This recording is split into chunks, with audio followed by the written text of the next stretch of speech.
Today, voters will decide hundreds of races, including key battles for governor, Congress, and county offices across the state.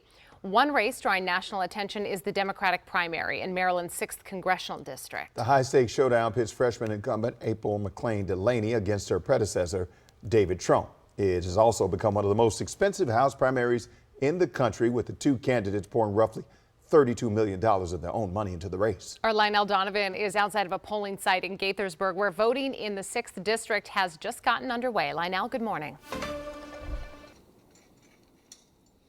Good morning to you both. And like you were saying, in addition to that District 6 race, voters here in Montgomery County will also be able to pick who their next county executive will be, along with other council members also being on the ballot today. And right now I'm here with some members of the Board of Elections. We have Secretary Ami Hober along with President David Naiman. Thank you both for joining me this morning. And so the first thing I want to ask you is where voters in Montgomery County, where should they be going in order to cast their ballots? They have to go to their own precincts. This is different from early voting, where you could vote anywhere in the county that was open.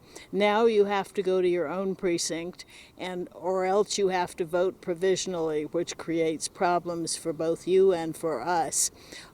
In order to get your precinct, you can text 77788 with the word "find." And you'll get a response that'll tell you your precinct. You can also look on the back of the voter information booklet that we sent out earlier before the election. But the important issue is go out and vote. On your way to work, on your way home from work, we're open from 7 in the morning till 8 o'clock at night. Anyone who is actually in line at 8 o'clock can still vote.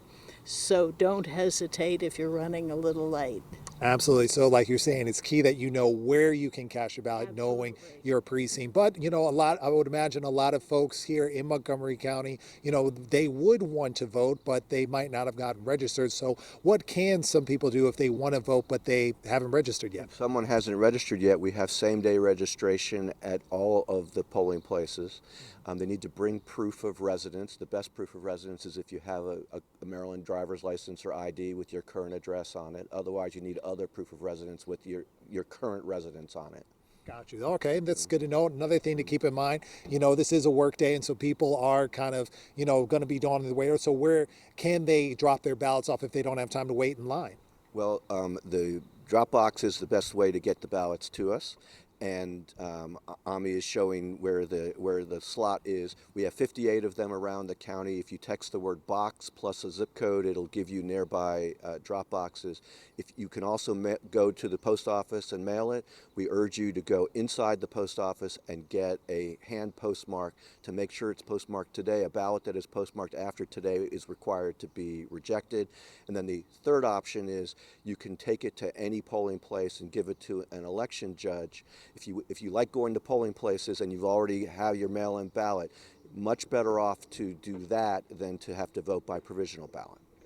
Thank you so much for the time. Thank you for speaking with us. Thank we you really for do being appreciate it. And yes, so like they were saying, if you don't have time to stand in line, they do have these ballot boxes across Montgomery County where you're able to drop your ballot off. But the polls will be open starting now, and they'll be open until 8 p.m. or until the last person votes, meaning that as long as you are in line before 8 p.m., you'll still be able to cast your ballot. Back to you. Typically, you touched on this, Lionel, usually primary elections have lower voter turnout. But when you think of how consequential this is, especially for the perspective of Maryland's 4.3 million registered voters, over half of them are Democrats. So what happens in the Democratic primary is indicative of what a general election could look like. Very important primary that we're watching this morning. Lionel Donovan reporting for us. Thank you.